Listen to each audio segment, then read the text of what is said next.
पिछले जन्मों के कर्म हमारे ऊपर किस तरह से प्रभाव डालते हैं, ये एक ऐसा टॉपिक है जिसके बारे में सारी दुनिया जानना चाहती है। दोस्तों, हमारे पिछली जन्म भी होते हैं और पिछले जन्म में किए हुए हमारे कर्म भी होते हैं, जो कि हमारे इस जन्म में मिलने वाले कर्मों को निर्धारित करते हैं और इस जन्म में कर्म के किए हुए फल को भी निर्धारित करते हैं।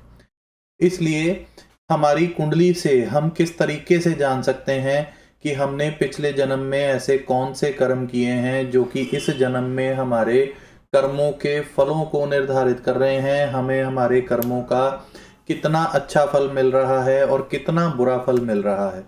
इस बात को हम कैसे जान सकते हैं? हमारी कुंडली किस तरीके से हमें बता सकती है कि हमने पिछले जन्मों में कैसे अच्छे या कैसे बुरे कर्म किए हैं।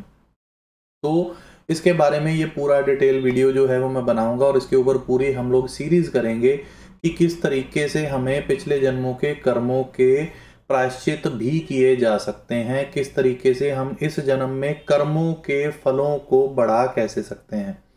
तो हम सबसे पहले ये जानते हैं कि हमारे पिछले जन्मों के कर्मों के फलों का जो मेन हाउसेज हैं वो कौन कौन से हैं और लाल किताब इसके बारे में क्या कहती है।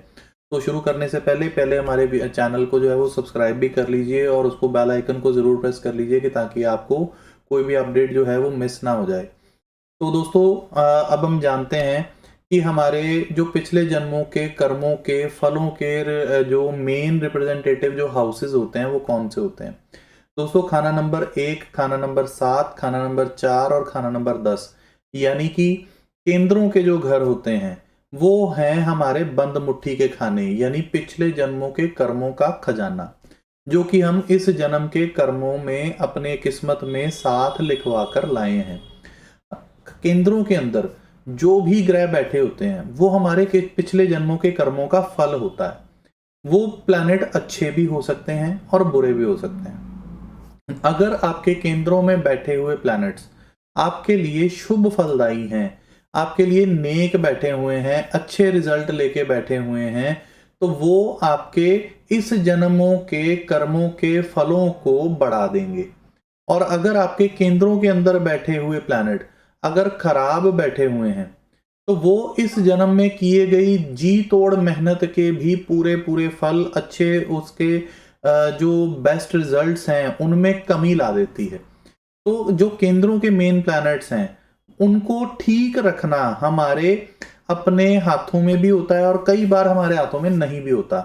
इसके लिए लाल किताब एक श्लोक भी लिखती है कि ग्रह मुश्तरका बुरा नहीं करते बंद मुट्ठी के खानों में, फल 2-11 अपना अपना धर्म मंदिर गुरुद्वारे में। ये श्लोक एक बहुत ही फेमस श्लोक है।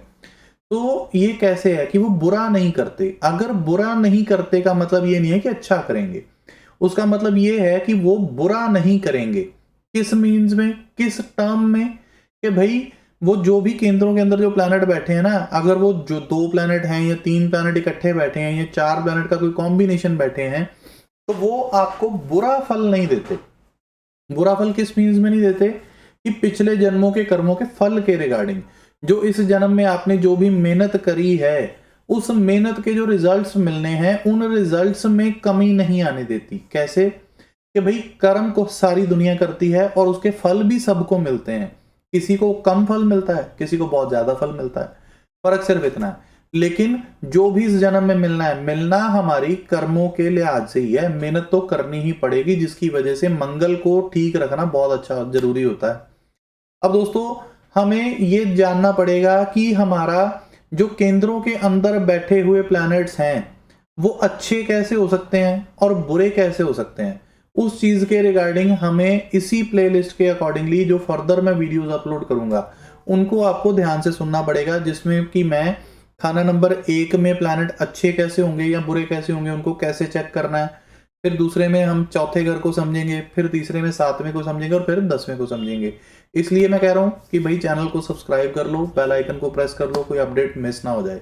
बहुत बहुत शुक्रिया जुड़ने के लिए, धन्यवाद।